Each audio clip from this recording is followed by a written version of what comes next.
it's a tank. We ordered a tank.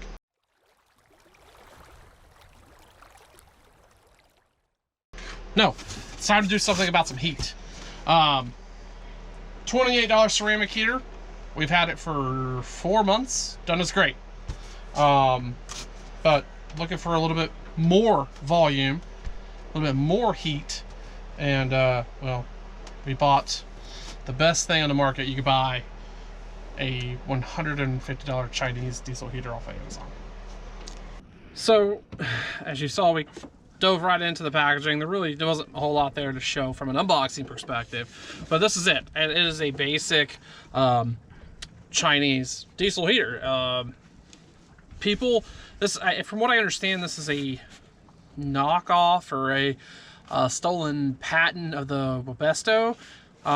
We paid $180 all in on this, and I think those other heaters are something along the lines of $900, and it's the exact same design. So we've got some room down here in this port locker that will then come out into the galley. That's where we're going to wire or mock this up, or not really mock's already done. We're going to go ahead and put this in and install it. I want to preface all of this with saying that I am not an install expert. I'm not the one you want to be watching to follow directions from. This is simply for entertainment purposes only, because I'm sure it's going to be comical along the way. But it may be a little hokey, but we're going to be warm, so that's all that matters. So come along in the locker with me, and I'll show you what we're going to do. So those of you that have the privilege of sitting in a locker before know it's not the most comfortable position or space, especially when you've got a bunch of stuff in here. So I've pulled some stuff out, but here's what we're looking at.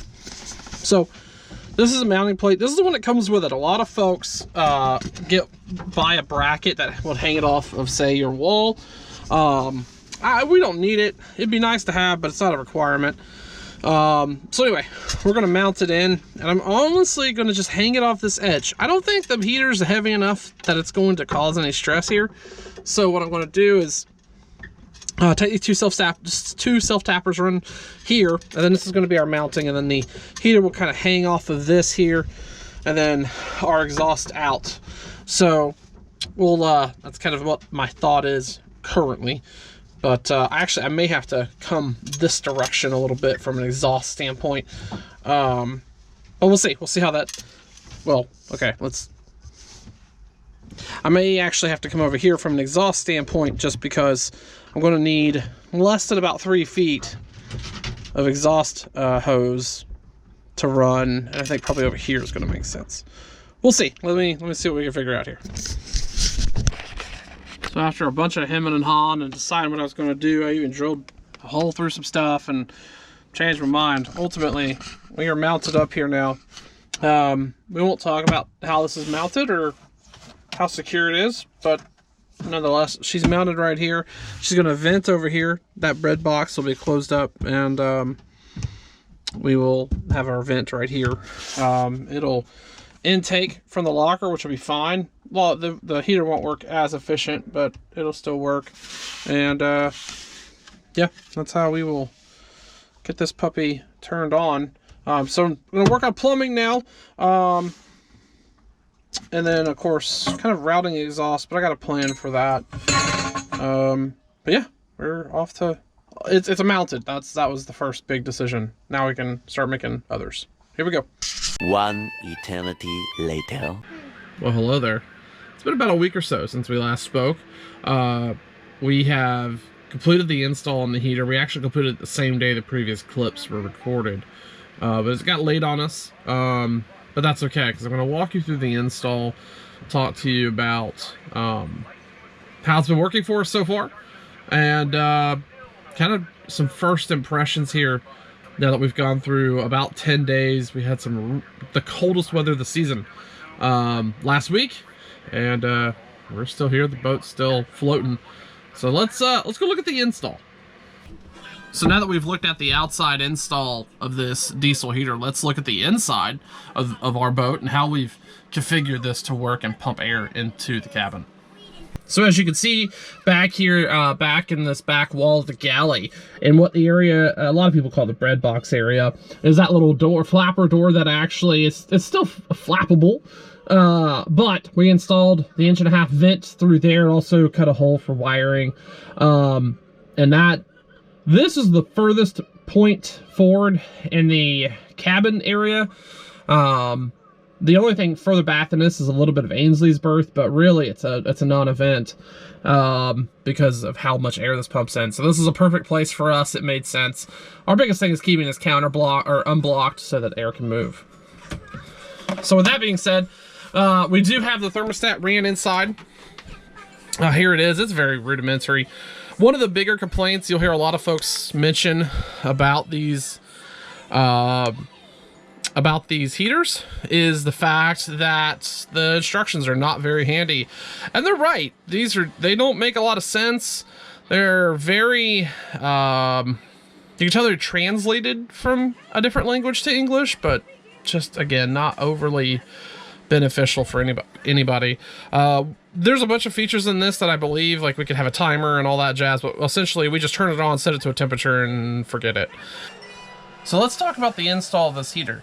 Now, for those of you that are modestly, you know, handy, this is not going to be a big deal. You'll need a drill, a hole saw or two, depending on if you're going to need to run your exhaust out of anything, say a through hole or outside of a van. You'll need a hole saw, a bigger hole saw for that.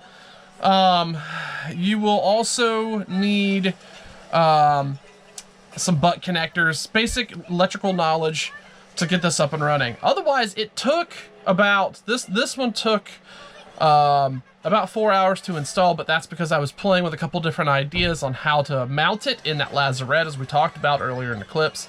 But ultimately, you could have this installed in about 2 hours.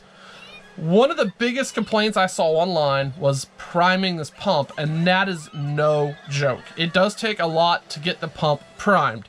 Now, with that said, there is a setting that will start the, well, with the heater off.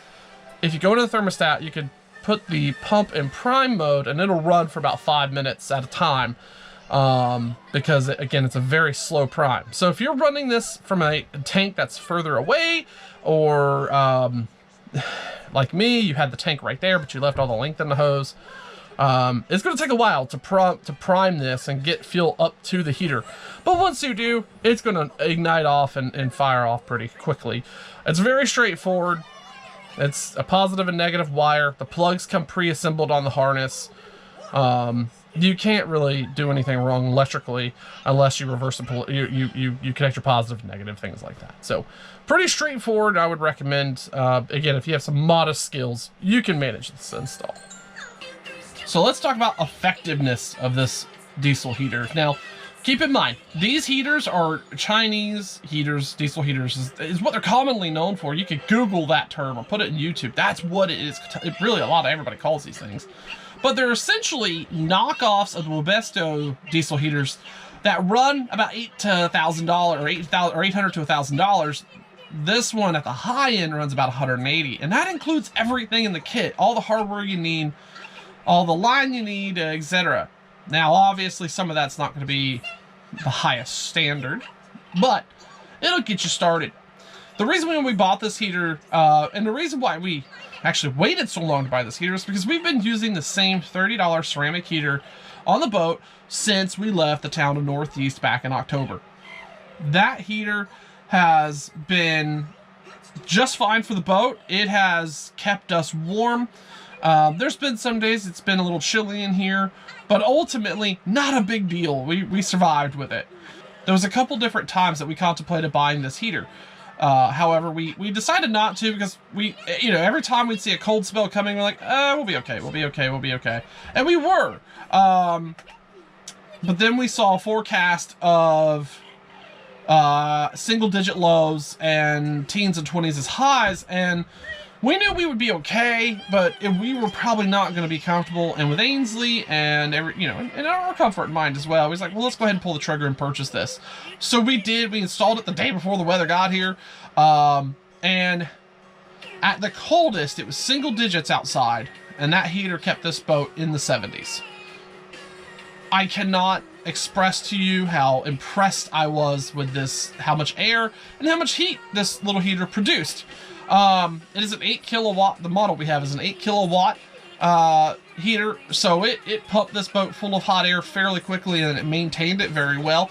There was many a nights I woke up and had to go and turn it down because it was just stifling in here. It was very warm. These heaters are dry air heaters. Diesel is, it burns at a low humidity. So it dried everything out in this boat, including us, which was really nice. And again, even at the lowest temperatures, it kept this boat comfortable. Fuel consumption wise, wasn't that bad either. At the coldest times, we were seeing roughly 5 gallons of usage every 4 days or so, which isn't terrible if you think about it. I think they advertise anywhere between 0.2 and 0.8 of a liter a day, or not a day, an hour or something like that. I don't know. Either way, we didn't never, I never used the liter tank that came with it, so it's hard to determine, but I would say 5 gallons every 4 days or so was the worst at the coldest times. This heater has been one of the items on our list that, when we first were considering doing a live aboard, we didn't think we needed, but it has been a quality of life enhancer to a level we did not expect. We had that same thought with our 2000 watt generator.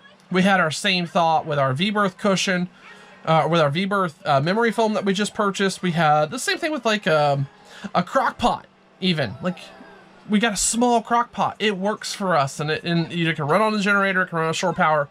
It can run on lithium if you've got enough of it. So either way, this heater marks right up there with something that I don't know if you live anywhere where it gets consistently cool, or you're going to be wintering in the north. You need to have a heater like this on board. It'll drastically change how your living experience is on any type of boat, including you know, a larger full berth boat. I'll put a link to this heater that we got, and we bought it off Amazon, so I'll put it down in the description. Strongly recommend taking a look. Look around. You can typically get these cheaper on Amazon than what I paid. I think we paid 180 bucks. But I was looking for availability and how quick I could get here. But if you look around, you can find these heaters for $125, $130, and that is a fantastic deal all day long. And you know, I'd buy another one again in a heartbeat. I told Lisa, if this one breaks, it's worth the 150 bucks on average a year to replace it than what it's given us. And that, to me, that says a lot, because I don't replace things like that. I wear the same shirts for 6 years, that kind of thing. So overall, a fantastic addition to the boat. I would strongly recommend anybody that, again, going live aboard in a colder climate, you're going to need one of these. If you have questions about install, or how effective it was, or anything like that, please put them down below. I'd be more than happy to answer them. And for those of you that have one on board, let me know your thoughts. How long did yours last? How long have you had it? Is it still going strong after a couple years? Have you had it? What maintenance have you had to do? I'd love to hear that feedback as well.